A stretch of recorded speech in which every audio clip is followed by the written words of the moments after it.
गुरु प्यारी साध संगत जी, राधा स्वामी जी।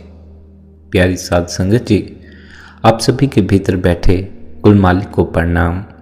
आप सभी को प्रणाम। संगत जी, आज के इस रूहानियत भरे सत्संग में पलटू साहिब की वाणी ली गई है। आपने आज के इस सत्संग द्वारा हमें यह समझाया हुआ है कैसे हमारे सब दुख दूर होते हैं। हम सब अपने दुखों से छुटकारा पाना चाहते हैं, कोई भी कष्ट में नहीं रहना चाहता, लेकिन हम इतनी कोशिशें करने के बावजूद अपने दुख को दूर नहीं कर पाते। हम अनेकों तरह के उपाय करते हैं, सुखी होने की भी कई तरह से कोशिश करते हैं, पर दुख वैसा का वैसा ही रहता है। हम सुखी नहीं हो पाते।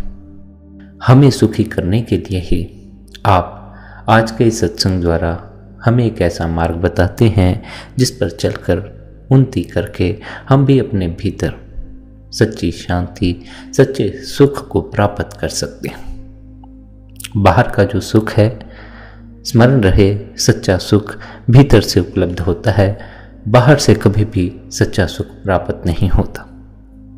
अगर हमें सच में सुखी होना है तो पहले अपने भीतर का इलाज करना होगा, फिर बाहर की मुसीबतों का भी इलाज अपने आप ही होना शुरू हो जाता।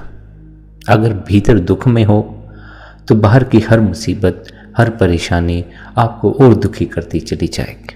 फिर एक दिन आएगा जब बाहर की सब परेशानियां बोझ लगने लग जाएंगे।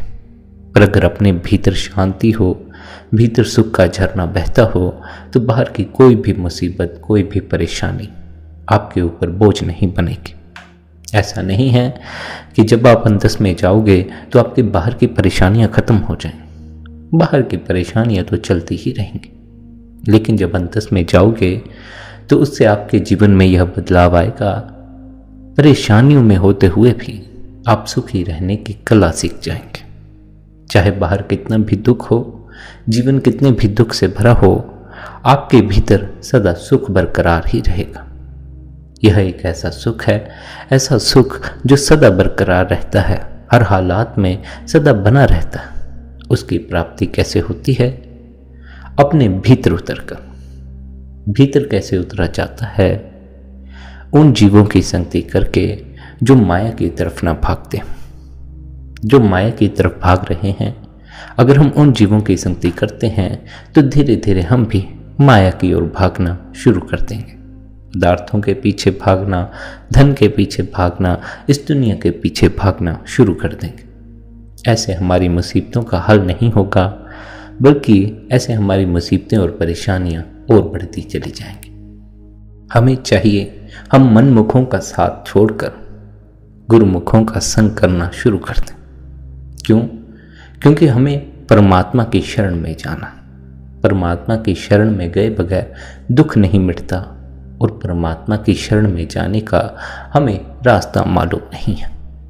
ऐसे में हमारे सामने क्या रास्ता बचता है कि हम किसी ऐसे का साथ लें जिसे मालिक तक पहुंचने की खबर है।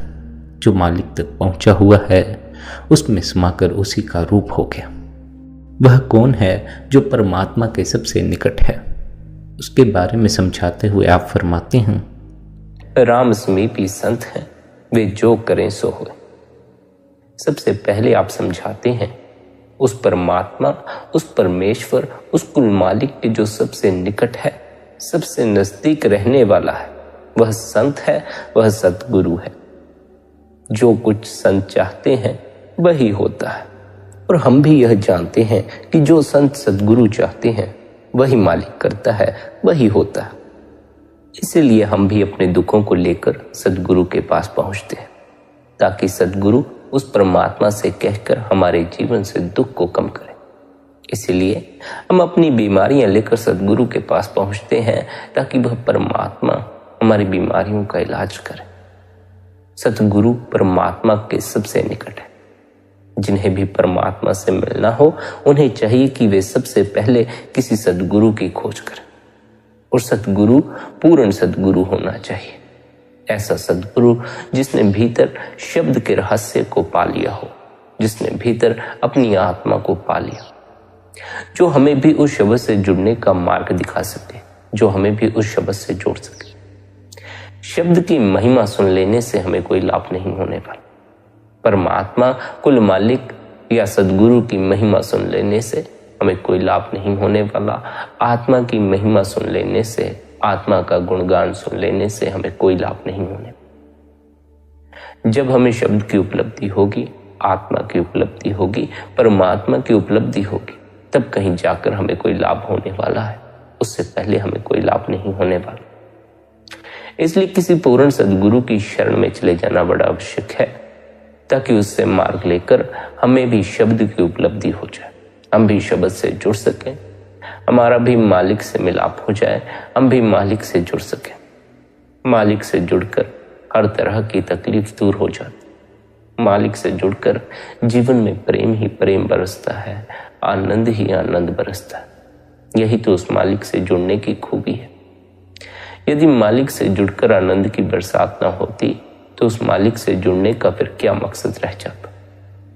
संसार में दुख पाते हैं, पीड़ा पाते हैं, इसीलिए तो मालिक की शरण में जाते, इसीलिए तो सदगुरु की शरण में जाते। यदि मालिक की शरण में जाकर भी आनंद की उपलब्धि ना हो, तब फिर संसार में जीवन बिताने में और मालिक की शरण में जीवन बिताने में क्या फर्क। मालिक की शरण में जाकर दुख या पीड़ा का अनुभव नहीं होता। मालिक की शरण में जाकर आनंद की बरसात होती है। मालिक की शरण में जाकर भी हम उस आनंद की बरसात से वंचित रह जाते हैं, हम उस प्रेम की बरसात से वंचित रह जाते हैं, हम खाली के खाली रह जाते हैं। इतनी पूजा करते हैं, इतना पाठ करते हैं, लेकिन हाथ कुछ नहीं लगता। ना वह परमात्मा, न जीवन में सुख, न जीवन में शांति, कुछ भी हाथ नहीं लगता। किस कारण हाथ नहीं लगता? इस कारण हाथ नहीं लगता कि वह परमात्मा तब तक हमें नहीं मिलता, वह शब्द हमें तब तक नहीं मिलता, उस शब्द से तब तक मिलाप नहीं होता जब तक हमारी नीयत में खराबी है, जब तक हमारी नीयत साफ नहीं है। आनंद की बरसात, प्रेम की बरसात तो मालिक से मिलकर अवश्य ही होती है, लेकिन मालिक से मिलना ऐसे ही थोड़ी हो जाता। मालिक से मिलना तो तब होता है जब आपके भीतर पूरी तरह सफाई हो जाती। किसी के प्रति न क्रोध का विचार उठता है, किसी के प्रति न काम का विचार उठता है, किसी के प्रति न लोभ का विचार उठता है, ना ही किसी अन्य तरह का विचार उठता है। जब आप पूर्ण शून्य में प्रवेश करते, तब कहीं जाकर आपका परमात्मा से मिलाप होता। लेकिन हम पूर्ण शून्य में कब उतर पाते? हम तो विचारों में ही उतरे रहते हैं, ख्यालों में ही उतरे रहते। सारा दिन हम ख्यालों की नैया पे सवार रहते, सारा दिन हम विचारों की किश्ती लेकर संसार सागर में गोते खाते रहते। संत सदगुरु आते हैं, हमें उपदेश देते हैं, शून्य में प्रवेश करो। हम विचारों में प्रवेश करना ज्यादा महत्वपूर्ण समझते हैं। हम विचारों में ही प्रवेश कर जाते हैं, विचारों में ही उलझे रहते हैं, ख्यालों में ही उलझे रहते हैं। माँ बाप ने कुछ कह दिया तो सारा दिन उनके प्रति भीतर ख्यालों में खो गए। हो सकता है क्रोध के विचारों में खो गए हो सकता है निराशा के विचारों में खो गए हो सकता है तकलीफ के विचारों में खो। पति कुछ कह देता है तो उससे जुड़े विचारों में खोए रहते, पत्नी कुछ कह देती है तो सारा दिन उससे जुड़े विचारों में खोए खोए व्यतीत हो जाता। हमारे जीवन में कुछ भी घट जाता है तो हम उसे लेकर न जाने कितने कितने दिनों तक बैठे रहते। भीतर हम उस घटना को छोड़ते ही नहीं, भीतर हम उस बात को छोड़ते ही नहीं। हम उस बात को कई कई दिनों तक भीतर खींचते रहते। घटना घट जाती है, बीत जाती है, लेकिन हम घटना को अपने साथ लिए चलते। माँ बाप हमें सुबह सवेरे कुछ कह देते हैं, कोई ताहना मार देते। ताहना तो सुबह बजता है, लेकिन रात तक ताहना भीतर चुभता ही रह जाता, और रात तक वह ताहना भीतर इतना पक्का हो जाता है कि उसकी पीड़ा कई कई दिनों तक खाती है। कई कई दिनों तक आप उस ताहने से जुड़े विचारों में खोए रहते। किसी न किसी ढंग से कोई न कोई विचार आपको पकड़े रखता है, या क्रोध का पकड़ लेगा, या किसी और अन्य तरह का विचार पकड़ लेगा, जिस कारण रिश्तों में तकरार पैदा हो जाए। जो विचारों में उलझ जाते हैं, जो विचारों को सत्य मान लेते हैं, उनका जीवन विक्षिप्त होता चला जाता, क्योंकि घटना तो बीत जाती है, लेकिन वे घटना में ही उलझे रह जाते। घटना बीते हुए तो काफी समय निकल जाता है, लेकिन वे भीतर विचारों द्वारा या ख्यालों द्वारा उस घटना को नहीं भूल पाते जो उन्हें दुख पहुंचा गई। उस बात को नहीं भूल पाते, दूसरों की उन बातों को नहीं भूल पाते जो उन्हें पीड़ा दे गई। वे उन बातों को भीतर विचारों के जरिए नए नए ढंग से निर्मित करते रहते। उन बातों को छोड़ते हैं। पुरानी बातों को भूल जाओ, पुरानी बातों को छोड़ दो। पुरानी घटनाओं के पीछे ही मत फंसे रहो। जो बीतना था बीत गया, जो होना था हो गया। अब उसे बदलने का कोई उपाय नहीं। उसके प्रति चिंतित होकर कोई लाभ नहीं होगा। उसके प्रति निराश होकर भी कोई लाभ नहीं होगा। उसके प्रति कुछ भी मत करो। जो आगे हो उसके लिए सतर्क हो जाओ। पीछे जो बीत गया अब उसमें हम कुछ भी नहीं कर सकते। आगे के लिए यह ख्याल रखना कि कोई भी बात आपके साथ सदा के लिए ना बनी रह जाए, कई कई दिनों तक ना बनी रह जाए। कोई भी घटना आपके भीतर घर ना कर जाए। जो बाहर से बीत जाए वह भीतर से भी बीत जाए। उसे भीतर भी अपने साथ लेकर नहीं चलना। जो बाहर छोड़ दिया वह भीतर भी छोड़ देना। भीतर की पकड़ नहीं छूटती। बाहर तो सब छूटता चला जाता। बाहर तो धन छूटता चला जाता है, अपने छूटते चले जाते हैं, सपने छूटते चले जाते हैं, शरीर छूटता चला जाता है, संसार छूटता चला जाता। लेकिन भीतर पकड़ नहीं छूटती, न संसार की, न धन की, न मन की, न तन की। ये पकड़ हमें विचारों में उलझाए रखती है। ये पकड़ हमें माया में उलझाए रखती है। ये पकड़ हमें सत्य की खबर नहीं लगने देती। ये पकड़ हमें उस परमात्मा, उस कुल मालिक की खबर नहीं लगने देती जो हमारे ही भीतर बैठा हो। भीतर बैठे परमात्मा तक पहुंचना हो तो पहले माया के इस पर्दे से परे जाना होगा। पहले माया का यह पर्दा हटाना होगा। माया के पर्दे में फंसे रहे तो परमात्मा की खबर ना लगेगी। माया के पर्दे में हम तब तक फंसे रहेंगे जब तक हमने मन का साथ दिया है, जब तक हम मन को नहीं ठहरा पाए, जब तक हम मन में उलझे। किसी भी तरह के विचार में उलझे रहो, चाहे क्रोध के विचार में उलझे रहो, प्रेम के विचार में उलझे रहो, शांति के विचार में उलझे रहो, अशांति के विचार में उलझे रहो, गुरु के विचार में उलझे रहो, परमात्मा के विचार में उलझे रहो। प्रत्येक तरह का विचार भीतर के पूर्ण शून्य में प्रवेश करने में बाधा बन जाता है। जब तक हम पूर्ण शून्य में प्रवेश नहीं करते तब तक हमारा परमात्मा से मिलाप नहीं हो पाता। भीतर गूंजते शब्द से मिलाप नहीं हो पाता। परमात्मा से मिलाप करना है तो भीतर पूर्ण शून्य में प्रवेश करना होगा। किसी तरह का भीतर कोई विचार ना हो, किसी तरह की भीतर कोई कल्पना ना हो। कहने का अर्थ है कि भीतर मन की मौजूदगी ना हो। मन की मौजूदगी सदा बाधा बनती रहेगी। मन की मौजूदगी सदा संसार की तरफ लेकर जाती रहेगी। मन की मौजूदगी धन के पीछे भगाएगी, तन के पीछे भगाएगी, लोगों के पीछे भगाएगी, अनेकों तरफ भगाएगी, लेकिन कभी भी ठहरने का मौका नहीं देगी। मन की मौजूदगी अक्सर कहती रहेगी कि भागो, उपलब्ध करो और आराम से बैठो, लेकिन कभी भी आराम से बैठने का समय नहीं आएगा। आज ही आराम से बैठ सकते हो, आज ही भागने की कोई आवश्यकता नहीं।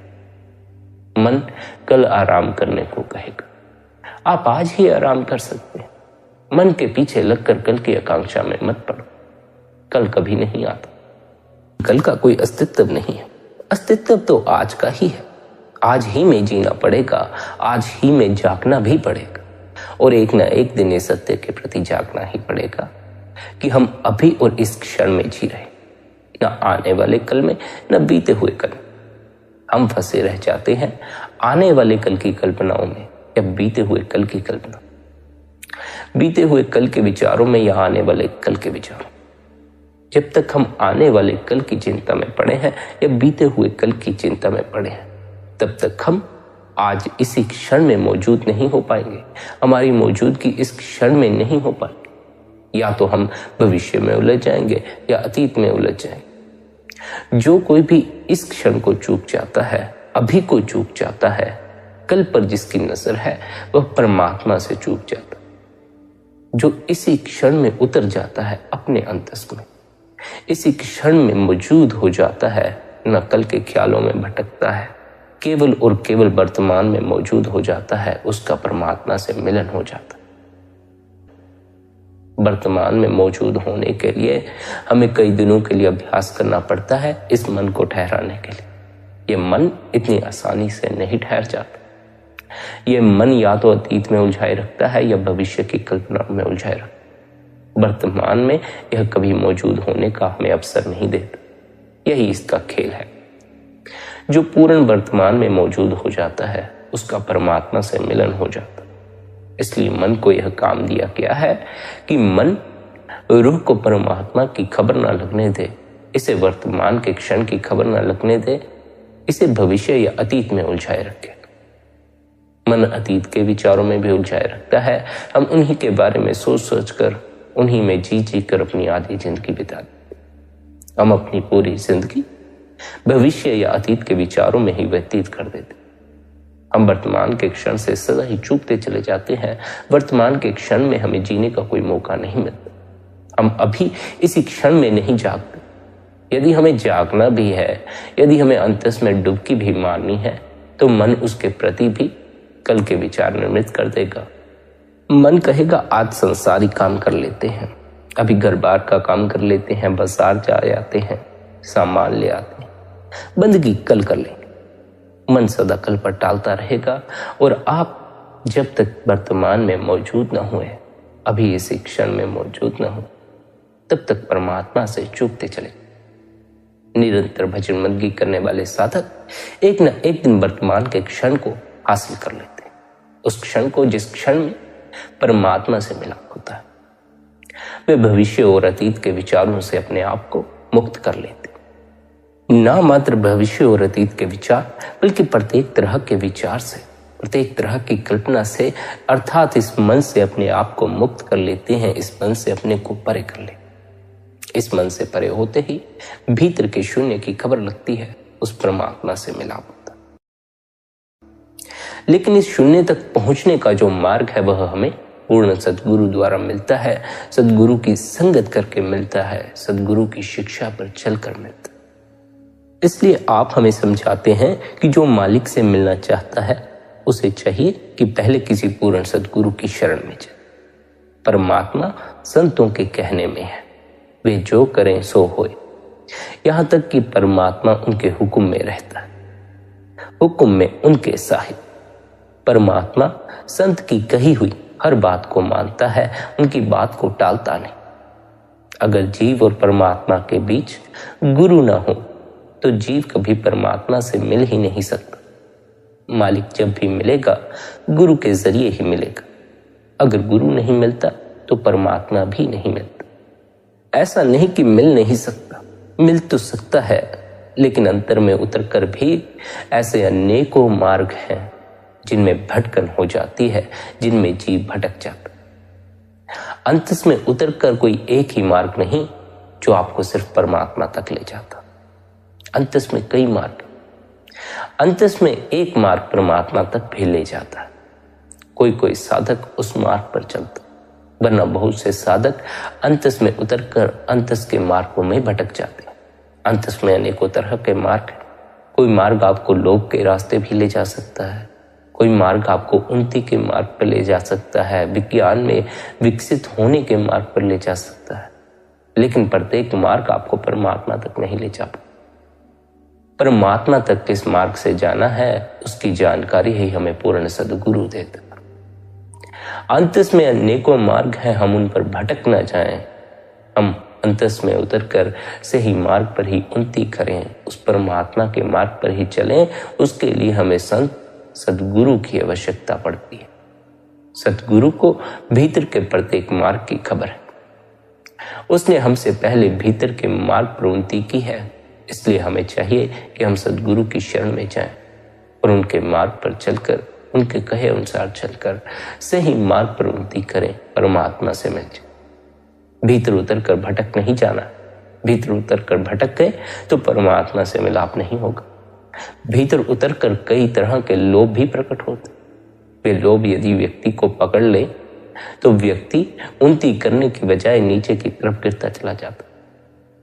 परमात्मा को पाने में वह सक्षम होता है जो भीतर उतरकर, उस तल पर उतरकर किसी तरह के लोभ में नहीं फंसता, किसी रिद्धि सिद्धि के चक्कर में नहीं फंसता।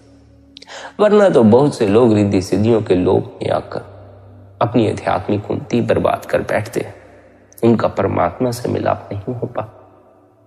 इसलिए संतों की शरण में जाना चाहिए, पूर्ण सद्गुरु की शरण में जाना चाहिए, ताकि जब हम अभ्यास द्वारा अपने अंतस में उतरें, अंतस में कई मार्ग जब हमारे पास हों, तब वह सद्गुरु हमें सही मार्ग की ओर इशारा करे।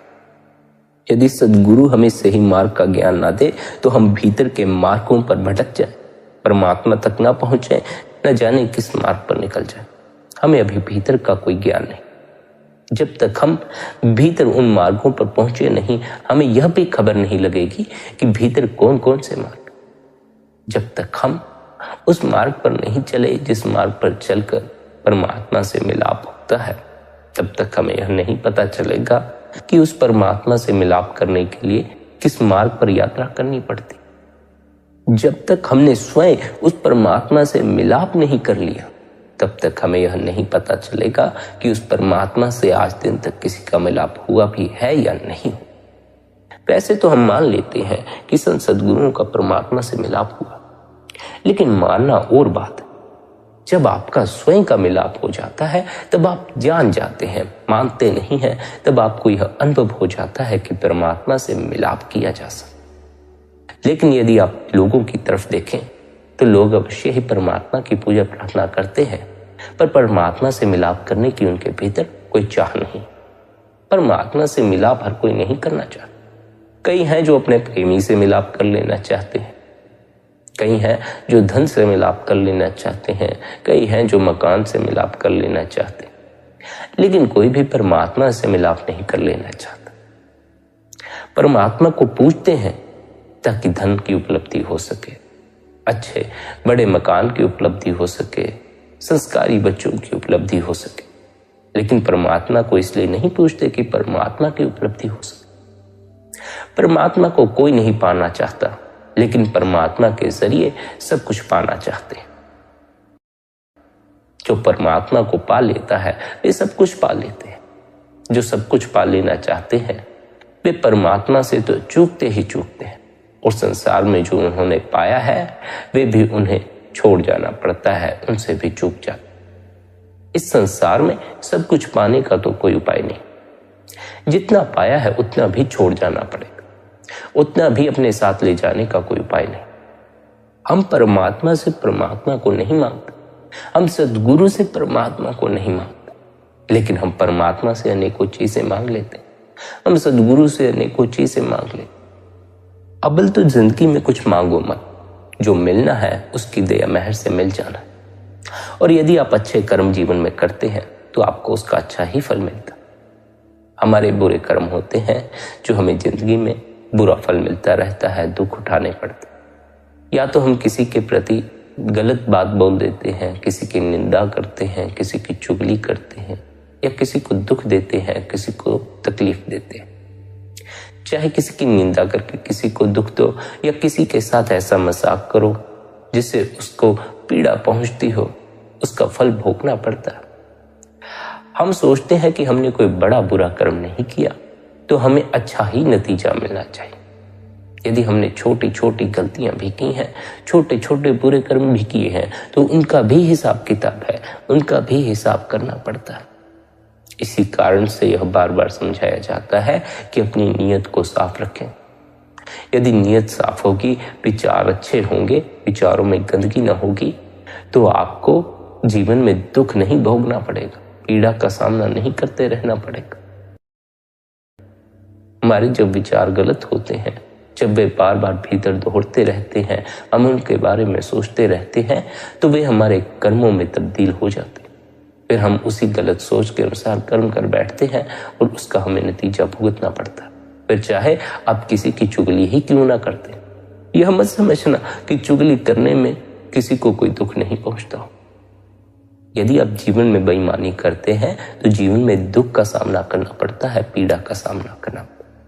यूं ही नहीं, बार बार हमें समझाया जाता है कि ईमानदारी से अपना जीवन व्यतीत करो, नेक नियत से अपना जीवन व्यतीत करो, अच्छी सोच से अपना जीवन व्यतीत करो। गलत सोच, गलत विचार, बुरी नीयत हमें बुरे कर्मों की तरफ ले जाती। जब हम कर्म कर बैठे तो हिसाब बन गया, हिसाब बन गया तो उसका भुगतान भी करना पड़ेगा। गलत कर्म किया तो दुख के रूप में उसका भुगतान किया जाएगा, सही कर्म किया तो सुख के रूप में उसका भुगतान करना पड़ेगा। यह मत सोचना वह परमात्मा आपके जीवन में दुख देता है या दूसरे लोग आपके जीवन में दुख देते हैं, बल्कि आप अपने जीवन में अपने दुख का कारण स्वयं ही हैं। यदि आप चाहें सुखी होना तो आप सुखी भी हो सकते हैं, कोई आपको नहीं रोक सकता सुखी होने से। उस मालिक पर भरोसा करके इस मन को छोड़ दीजिए, अभी इसी क्षण सुख की उपलब्धि हो जाएगी। लेकिन यह मन नहीं छूटता, यह विचार नहीं छूटते। हम तो परमात्मा के पास भी जब जाते हैं तो हम परमात्मा से संसारिक मांगे ही करते हैं। इस कदर हमारा मन हम पर हावी है, इस कदर हमारा मन बाहर भटक रहा है कि हम परमात्मा की शरण में बैठकर भी बाहर के विचारों में खोए हुए। परमात्मा की शरण में बैठकर जो मन में नहीं खोया है, संसार के विचारों में नहीं खोया, वह चाहे कुछ ना मांगे उसे सब मिल जाता। जो परमात्मा की शरण में बैठकर संसारिक विचारों में ही खोया है, वह चाहे कुछ भी मांगता रहे, वह खाली का खाली रह जाता। सब मिल भी जाए तब भी खाली रह जाओगे। आज अगर सब मिल भी जाता है तो कल मृत्यु आएगी और फिर हाथ खाली हो जाए। इस संसार में हाथ कभी नहीं भरते। अगर खुद से प्रयास करके भरो तो मृत्यु आकर खाली कर देती। अगर खुद से कोई प्रयास न करो तब तो फिर खाली के खाली ही रह जाए। लेकिन सत्य यही है कि यह संसार एक भ्रम की तरह है। हम इसे सत्य मानकर जीते, पर हमें पता नहीं कि हम इस संसार में खाली हाथ ही आते हैं और खाली हाथ ही चले जाते। हमने संसार के भ्रम को पकड़ लिया, हमने फिर इस भ्रम को भी पकड़ लिया कि शायद हमारे हाथ कभी न कभी भर जाएंगे। हम लगे रहते हैं मेहनत करने में, प्रयास करने में, भरते चले जाते हैं अपने खजाने, लेकिन मौत आती है, हाथ फिर खाली रह जाते, खजाने यहीं पड़े रह जाते। जिसने खजाना इकट्ठा किया उसके तो काम नहीं आता। बच्चों के लिए छोड़ जाना पड़ता है, बच्चों के बच्चों के लिए छोड़ जाना पड़ता है, अपने किसी काम नहीं है। अपने काम तो केवल वह परमात्मा ही आने वाला। न धन आने वाला है, न बच्चे आने वाले हैं, न मकान आने वाला है, न पति आने वाला है, न पत्नी आने वाली। अपने काम वह परमात्मा आएगा। अबल तो उस परमात्मा से कोई मांग ना करो, उसे सब पता है आपको क्या देना है, वह सही समय आने पर सब दे देगा। लेकिन अगर परमात्मा से कभी कुछ मांगना ही पड़ जाए तो परमात्मा के पास जाकर परमात्मा को ही मांगो।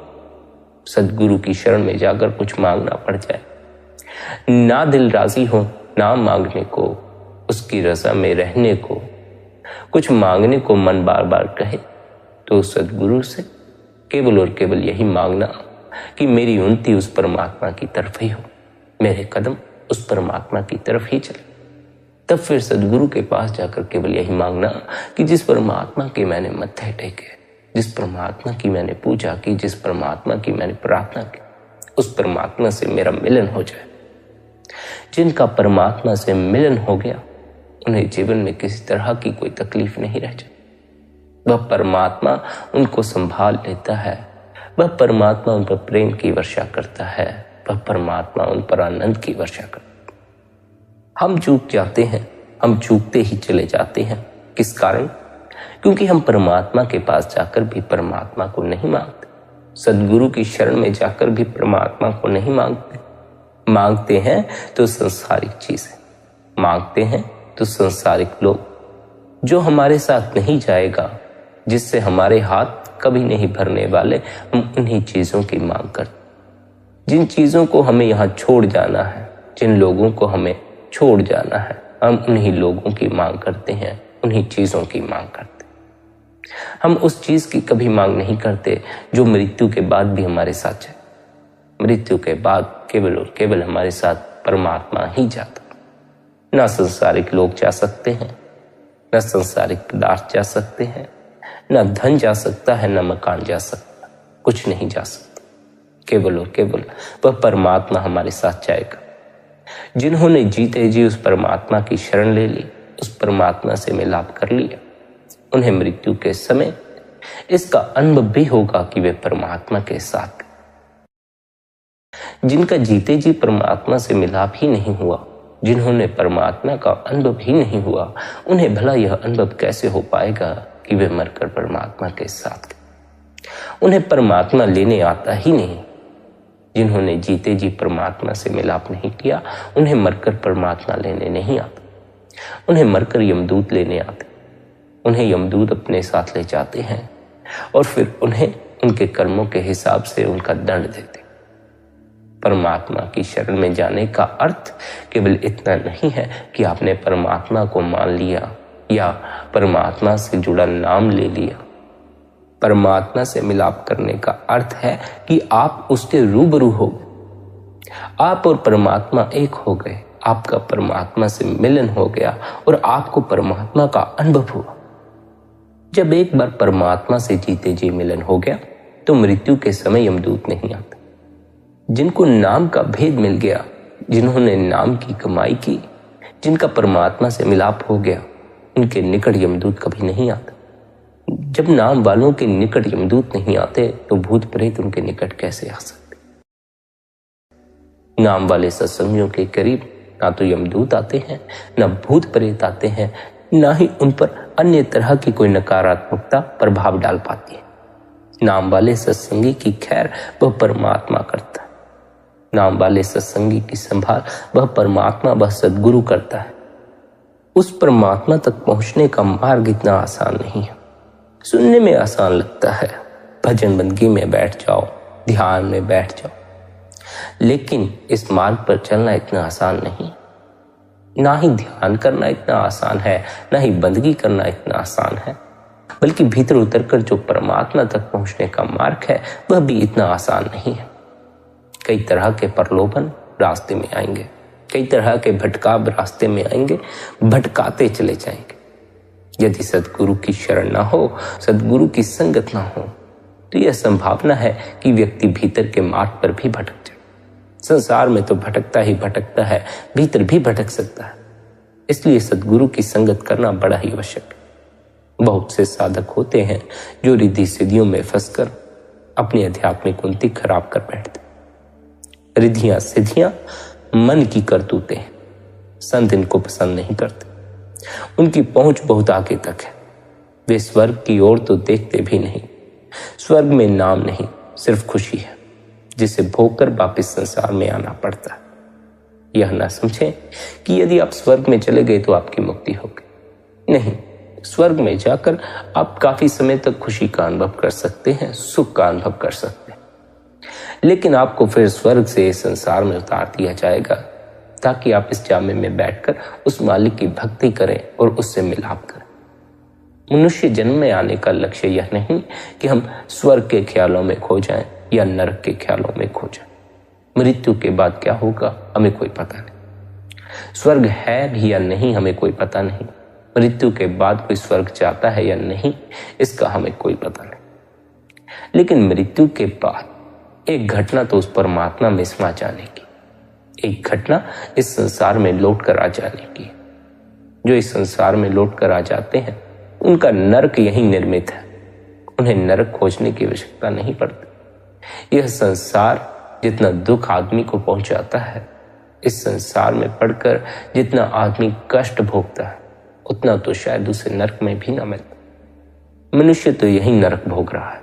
मनुष्य को चाहिए कि वह परमात्मा से मिलाप करे और अपने जीवन को यहीं बैठे बैठे स्वर्ग बना ले। यही जीवन, यही संसार स्वर्ग हो सकता है, लेकिन यही जीवन, यही संसार नरक हो चुका है।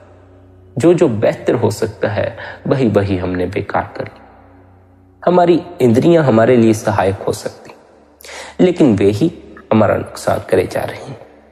हमारा मन हमारा मित्र हो सकता है, लेकिन वह ही हमारा दुश्मन बने बैठा।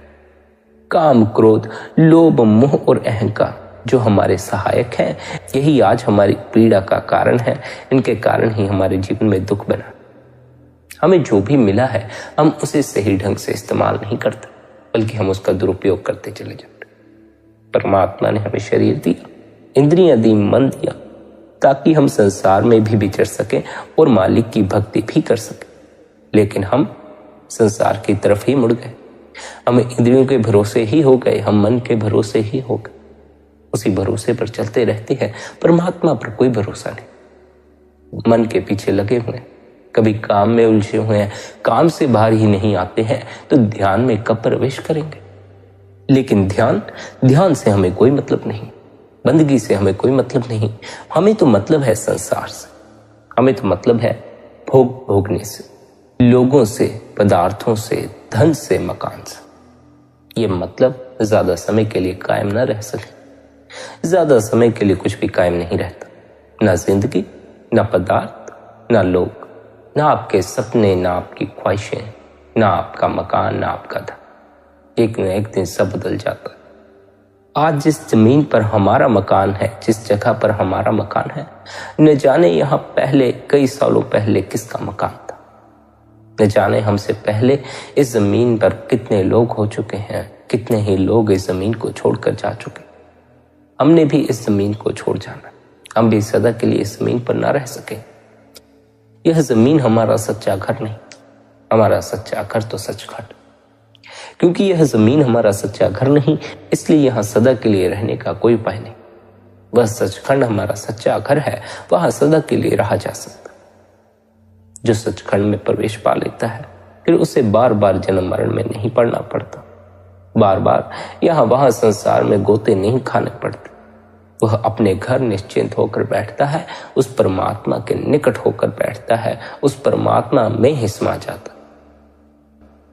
यदि उस परमात्मा में समा जाना है, अपने सच्चे घर सचखंड में प्रवेश पाना है, तो मांग करना छोड़ दो। जो मांग करना छोड़ देते हैं, उस मालिक की रजा में राजी हो जाते हैं।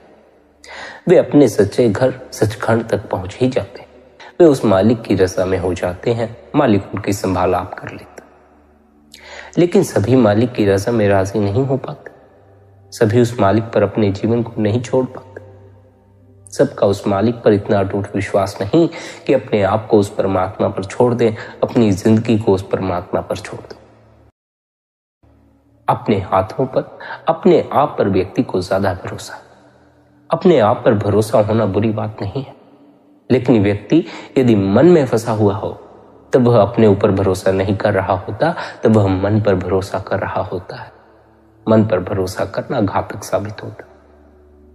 मन पर भरोसा करके कई तरह के नुकसान होते हैं, कई तरह के गलत कर्म होते हैं, कई तरह की परेशानियों को हम जन्म दे बैठते। मन पर भरोसा करके हम अपने जीवन में दुख निर्मित करते चले जाते। अपने ऊपर भरोसा हो तब भी बात और है, लेकिन भरोसा मन पर। मन का अर्थ है कि विचारों में खोए रहना, कल्पनाओं में खोए रहना, सपनों में खोए रहना, जागते समय भी मीठे मीठे ख्वाबों में खोए रहना। ऐसे ख्वाब, ऐसे ख्याल जो कभी सच भी नहीं होते। किसी स्त्री को देख लेते हैं तो विवाह तक पहुंच जाते, स्त्री से मिलन तक नहीं होता, बात तक नहीं होती, लेकिन ख्याल विवाह तक पहुंचा देते हैं। ख्याल व्यक्ति को बड़ी दूर तक ले जाते, और यह जो व्यक्ति दूर तक भटक जाता है, यह वर्तमान के क्षण से चूक जाता है। ख्याल व्यक्ति को भविष्य में ले जाते हैं या अतीत में ले जाते। वर्तमान का क्षण व्यक्ति के हाथ से निकल जाता है। वर्तमान से व्यक्ति सदा चूकता चला जाता है, यानी उस परमात्मा से चूकता चला जाता है। परमात्मा की उपलब्धि वर्तमान के क्षण में होगी, अभी इसी क्षण में होगी। वर्तमान का क्षण तो अभी भी मौजूद है, लेकिन हम वर्तमान में मौजूद नहीं हो पाते, हम मन को छोड़ नहीं पाते। इस कारण परमात्मा की मौजूदगी का एहसास नहीं होता। हम जैसे ही मन को छोड़ते हैं, जैसे ही मन को छोड़कर वर्तमान में उतरते हैं, वर्तमान में प्रवेश करते हैं, तत्क्षण हमें परमात्मा का अनुभव हो जाता। लेकिन इस मन को छोड़ने के लिए, इस वर्तमान की अवस्था में आने के लिए हमें कई बार अभ्यास करना पड़ता है, ताकि हमारा मन भविष्य या अतीत के विचार में न अटके। यह मन इतना भटकता है, इसलिए हमें अभ्यास की आवश्यकता है। यदि हमारा मन इतना नहीं भटकता होता तो हमें अभ्यास की आवश्यकता नहीं होती। यदि सद्गुरु ने हमें अभ्यास की युक्ति दी है तो इसीलिए दी है क्योंकि सद्गुरु जानता है हमारा मन किस अवस्था में, हमारी क्या हालत है, हम संसार में किस कदर भटक रहे हैं। हमें चाहिए कि हम निरंतर अभ्यास करें और अपने मन को ऐसी अवस्था तक लाएं जहां मन हमें भविष्य के विचारों में या अतीत के विचारों में ना ले जाए। बल्कि हमें भीतर मन की मौजूदगी का अनुभव ही न हो। हम वर्तमान में पूरी तरह मौजूद हो जाए। वर्तमान में मौजूद होते ही उस परमात्मा से मिलाप हो जाता। वर्तमान में मौजूद होते ही भीतर के शून्य की खबर लग जाती है। जब मन ठहर जाता है तो भीतर गूंजते उस शब्द की खबर लग जाती। मन का ठहर जाना बड़ा ही आवश्यक है। भटकते मन से परमात्मा तक नहीं पहुंचा जाता, ठहरे हुए मन से परमात्मा तक पहुंचा जा सकता है। भटकता हुआ मन तो हमारा दुश्मन है, ठहरा हुआ मन हमारा मित्र है। मन को ठहरा लो, मन को भटकाते मत रहो। मन को ठहराने के लिए निरंतर अभ्यास करते रहो, निरंतर ध्यान में बैठो। यदि सच्चे हृदय से भजन बंदगी करोगे, गुरु के दिए अभ्यास की पालना करोगे, तो अवश्य ही एक दिन मन ठहर जाएगा। लेकिन उतावलापन भीतर नहीं होना चाहिए कि अभी मन ठहर जाए। अभी मन नहीं ठहर जाए, एक ही क्षण में नहीं ठहर जाता, क्योंकि जन्मों जन्मों से भटका है। एक जन्म में एक ही क्षण में नहीं ठहर जाएगा। कुछ दिन अभ्यास करना पड़ता है, किसी को कुछ महीने अभ्यास करना पड़ता है, किसी को कुछ साल लग जाते।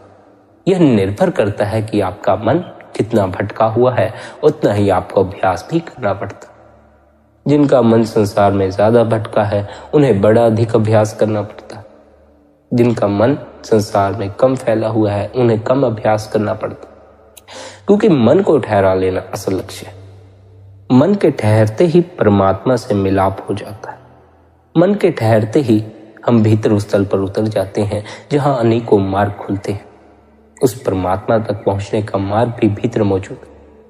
सद्गुरु से सलाह लेकर, सद्गुरु के नक्शे कदम पर चलकर, सद्गुरु के उपदेश पर चलकर हम भीतर परमात्मा तक पहुंचने वाले सही मार्ग पर चल सकते हैं। वरना यह संभावना है कि हम भीतर भी किसी मार्ग पर भटक सकते हैं। हमें चाहिए हम पूर्ण सद्गुरु की शरण लें, उनकी संगत करें, उनके सत्संग सुने, उनसे भीतर के मार्ग की खबर लें। जो अभ्यास की युक्ति वे हमें समझाते हैं, वे सद्गुरुओं द्वारा हमें वह मार्ग दिया गया है जो मार्ग हमें परमात्मा तक पहुंचा देगा।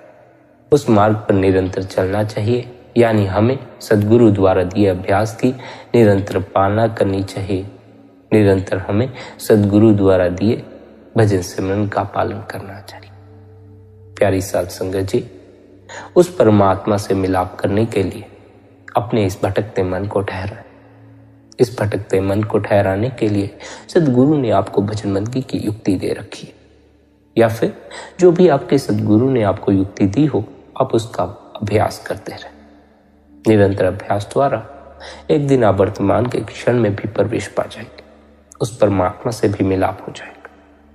प्यारी संगत जी, यदि आज का यह सत्संग आपको अच्छा लगा हो तो आज के इस सत्संग को आप शेयर भी कर सकते हैं। साथ ही आप शबधुन सत्संग चैनल को भी सब्सक्राइब कर सकते हैं और हर रोज सुबह 5:30 बजे सत्संग का आनंद ले सकते हैं।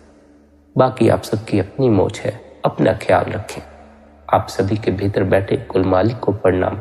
आप सभी को प्रणाम। राधा स्वामी जी।